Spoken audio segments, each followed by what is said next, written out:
strapping, so to speak. We always had the things that we needed, but not everything that we wanted, right? And, Nick made me realize one thing. He said, Jay, I bet you heard things like this all the time. When you were younger, your mom would say stuff, oh, Jason, you don't, which meant we can't afford that, right? And, when Nick said that, it really struck home with me. And, I always knew when I was younger, I didn't know what I wanted to be. I wanted to be a professional snowmobile driver. That's what I wanted to be. And very Canadian, yes. And, what I knew is that I wanted to be rich. I knew that I didn't want to have to worry about money. I knew that I didn't want to, have to be able to say things like you don't be all worried about finances, because finances can be very devastating, as a lot of people know. I think it's like 2 in 4 marriages fail due to financial situations, and the numbers are absolutely staggering. And so I knew that I wanted to be rich. I didn't know how, but that's the path that I wanted to go on. And, I was one of those kids that fell into the mold of the script that's all written for us. That script is what? You go to school, you get a good education, you go and get a job, and that job's going to have this great pension program for you, and that job is essentially going to take care of you for the rest of your what? Rest of your life, right? How many people are realizing that's not quite the case nowadays, right? We're in a terrible time right now. And, I fell into that mold, into that script. I went to university. I went and got an education. I went and got a job. Got a job with the government. Very stable. Good pension. And my parents were excited. And I said, Mom, this isn't what I want to do. This isn't my passion. I want to be my own boss. So I quit. I left that job at the government. Gave my mom a heart attack. And I said, I want to be my own boss. I started a computer hacking company. I was a professional computer hacker for about 8 years or so. The first couple of years that I did that business, I completely failed with it. We did well our first year, but about 2 years into it, almost went bankrupt, which was a terrible time. How many people at the age of 26 was on the verge of bankruptcy? Cedric was a millionaire. Cedric, we should have been friends way back then. I would have been your boy right there. I got a lot of there. So, 26, I had no money. But one of my friends said, Jay, don't worry about it. Donald Trump went bankrupt all 3 times. And I said, oh, that makes me feel good. Yeah. I got 2 more shots at this thing. So I went and started another company doing the same thing. And I did that for a handful of years, made some decent money on it, eventually went broke again. Almost bankrupt, second time. I was like, that's great too. And then I got introduced to network marketing, and everything that Cedric talked about looked sexy. It looked exciting. And I said, this is something that I think I could do. You just go in, sponsor 2 people, water them well, take good care of them, and you're going to be rich. Does it work like that? Yeah, no. I did that for a little while, ended up going $100,000 in debt. 34 years old, borrowed money from my mom. Wah, wah. Had a new girlfriend at the time. How many men here in the room are willing to admit maybe they oversold themselves a little bit in their relationship? I can tell ice to an Eskimo. And I tell you, we were on our way. And about 6 months later, when she was working 7 days a week, we were 6 months behind on every bill. She went to work one day. I went up to shovel the yard, and some big dude walked up and said, hey, how's it going? Got the keys for your car? And I said, no, I don't. And he said, we're going to take it. And he took our car. And if any of you guys have ever seen, what's that TV show there where they go, Repo Man? You ever see the episode where the skinny little white guy run down the street in his underwear in the sun? Right here. So I had to figure out how to get the car back before Jennifer came back from work.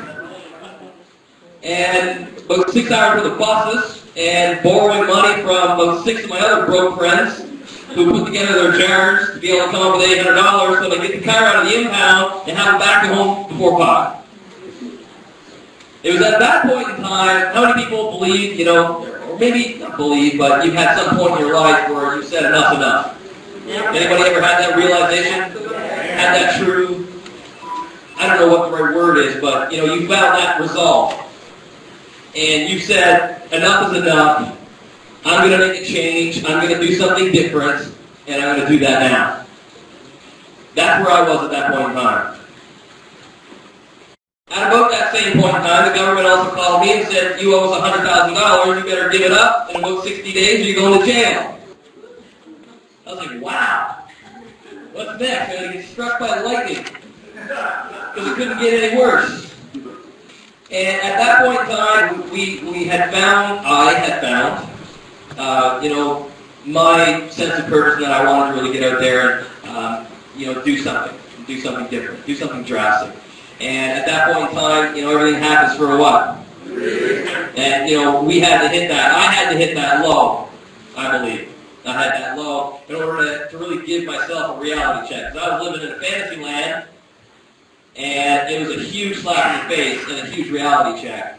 And like guys who have made the decision to say enough is enough, a lot of you guys who have, came here, maybe you found your resolve. You came here looking for something different. How many people came here because they see an out, they see a potential, they heard there's a little bit of money being made here with my child? How many people came here because they heard there's a whole lot of money being made here with my child? So we got started with the company, we were $100,000 in debt. And flew down to meet Nick, flew back, and got started with the company. Got started with the company a little bit different. And, you can do something, and then you can really, really, really do something. You can go all in, or you can go half in. You can stick your toe in the water, or you can go full tilt. We went full tilt. We started $100,000 in debt. We had nothing, no influence, no networks of people, nothing. We had a lot of people around us who were broke. I learned something one day, and that was divide the income of your 5 friends, the 5 people that you hang around, divide that income by 5, and that's what you make. When I heard that and said all my friends are in debt, I said I need some new friends. Or I got to make them rich. And we all got started together. We all found that result together. We all got started together. And, we did a challenge party. I brought 7 people over to the challenge party, and I was so pumped up, excited. I said, this is it. This is it. I feel it. I had 7 people over. Everyone's going to join. I have visions of grandeur. Invited 7 people over. Guess how many people showed up? Oh, no, 7! 7 people showed up. Guess how many people joined? 0! I was like, I got very angry. So then what I did, I went and I made a list of about 200 people at that point in time. And I said, you know what? I just decided, I said to myself, I'm going all in, but I didn't take that action. It's easy to say you're going to do something, but to actually do it is a completely different thing. How many people look back on an opportunity that they've had, or look back at a situation and thought to yourself, I could have did more? Right? It happens to us all the time. But when we're in that zone, when we're in that moment, it feels like we're doing all we could. And at that point in time, I said, you know what? I've got to go all in. I've got to play at a true 100%. We made a list of about 200 people. I made about 100 phone calls, just shy of 100 phone calls in 72 hours. And we had about 44 people show up to our next challenge party, myself and 6 of my friends. And from that group of people, we hit Ambassador in 45 days. We made about $40,000. We helped 19 of our friends qualify for BMWs. The really neat thing is that we sponsored a handful of people, but it was that same group. 9 months later, went from $100,000 in debt, making about the same that I was making in my other company on a yearly basis. We were making that on a monthly basis. In the month of December, we qualified for a $250,000 check while we were on back-to-back vacations. The really neat thing is that 15 months in to promoting Vitalis, we went from $100,000 in debt to being millionaire with the company. Yeah!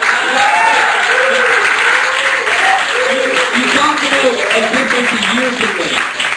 And, you know, I know that a lot of you guys sit in the audience, and a lot of you are new, and a lot of you are looking for this for the first time. You're thinking to yourselves, you know, can I do this? Can I actually do it? Because you showed up here looking for something different. You showed up here expecting something different.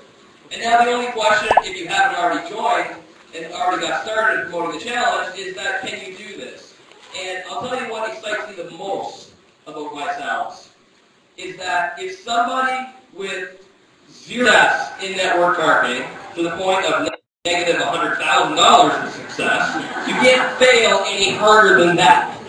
So if you tried another company before and failed, if you failed more than $100,000 a month, then maybe you might not be able to do it. But if you failed, you succeeded more than that, you absolutely can do it. What excites us the most about it is that somebody with no influence, no sales, no inhibition, or previous success in any company, if somebody with no influence, $100,000 in debt, can make a success from this, then you absolutely can make a success from this. There's no question about it. I mean, what we've done over the past 24 months is hands down never been done before in the home business arena. I mean, have you guys heard of what myself's been doing over the last 24 months? Cedric talked a little bit about BMW every 44 minutes. Cedric talked a little bit about someone hitting the title of ambassador every day and a half. Life is about timing. It doesn't matter what you're doing. Relationships, business, stocks, everything is about timing. And what we've got here is a perfect storm of opportunity. I mean, we've grown this company, double-digit compounded consecutive growth for 25 now, straight months, minus the month of December, which we held. If you were to look at a stock or look at a business, would it not make sense to position yourself in front of a trend, in front of a wave like that? That's growth on top of growth, on top of growth, on top of growth, on top of growth, on top of growth, on top of growth, on top of growth, on top of growth, on top of growth, on top of growth. Most home-based businesses will have a little chart in there, and it'll say, this is what it's going to look like. We're going to go like this, and we're right here. So if you get in here, you're going to make all this money. Anyone heard that before? Yeah. The problem is that it never happens. We're not basing what we're doing on theory. We're not talking about, what could be, what might happen. We're talking about something that is happening right now. We've got the data, we've got the numbers. Here's what I've learned, is that numbers don't lie, people do. We've got the data, we've got the statistics, we've got an international expansion plan, we've just gotten started in our backyard, we've got leadership like you've seen here at the top of the room who are here to help you be successful with it. Here's what I've learned in business, that you need 5 key components. You need a product, a compensation plan, a system, a team, and you need timing. Do you think that we've got all of those? Do you think this product is helping people in the marketplace right now? Do you think the comp plan works? Yeah. Do you think the system works? Because that's what's creating all the numbers. Yeah. Do you think what you saw up here can help you be successful with this? Yeah. That's everything. The last piece of the puzzle is you. And it's just really you making a decision to be here with us. And I sat exactly where you were in Miami with Nick. I watched the presentation. And I just basically made the decision to say, you know what, I'm going to at least give this a try. You owe this opportunity enough just to give it a shot. Because if you're looking at this for the first time, or if you've been here for a little while, I can guarantee and I can promise you this, is that you will look back at this point in time in your life. You will look back right here. And you'll either do one of two things. Right now, there's 2 types of people in the room. And when you look back at this point in time, you're going to either look back and say, hey, I remember when I was there. When you're seeing Visalis on Forbes magazine cover, because we're one of the only companies in North America that's paying out $25,000 checks to put people in BMWs in a down economy, and when we only start doubling and tripling this company, year after year after year, you're going to look back at this and you're going to either justify as to why you didn't get started or why you didn't make the decision to go all in, or you're going to look back at this opportunity and you're going to say, that was the best time of my life. That was the day that I drew the line in the sand. That's the day that I expected and demanded more out of life. That's the day that I went all in. How many of you guys here with me today are willing to make today the day that you go all in?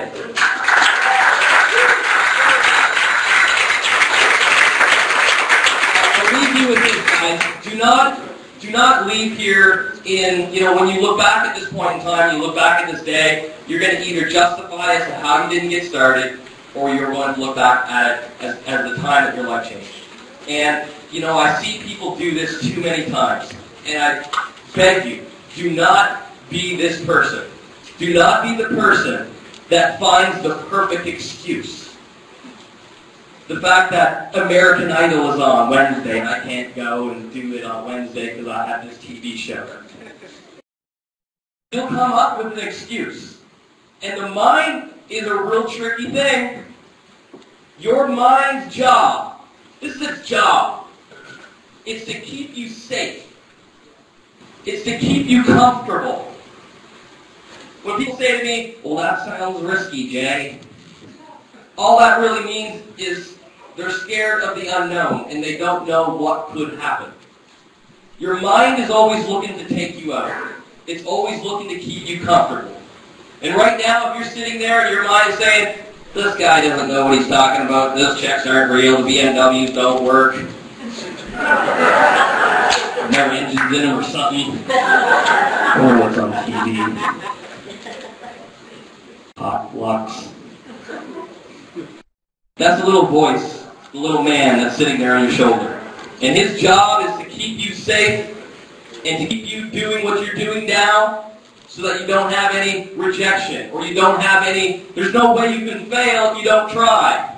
Wayne Gretzky said this best, I missed 99% of the shots that I didn't take. For those of you that are sitting there saying, this guy's crazy, I don't have no little man on my shoulder talking to me right now, congratulations, you just met the little man on your shoulders. He's talking to you. And he's trying to take you out. Guys, find a reason why you should do this. Find a solution how you can do this. And join us in promoting this challenge. Across Reynolds, Burke, across OH. Oh, you guys are quick. Join us and be a part of this, guys. We're having so much fun. For the last but not least, if you're not going to do it for yourself, do it for those around you. Do it for those that you care about. Do it for your community. Do it because what we're doing here is changing the world. We truly, truly are changing North America. We're changing communities. We're changing families. And we're truly doing good out there right now. Join us on this cause. Join us on this mission. And let's just get out there and have some fun with the whole thing. So I appreciate you guys. I love you. And welcome to the 90-Day Challenge.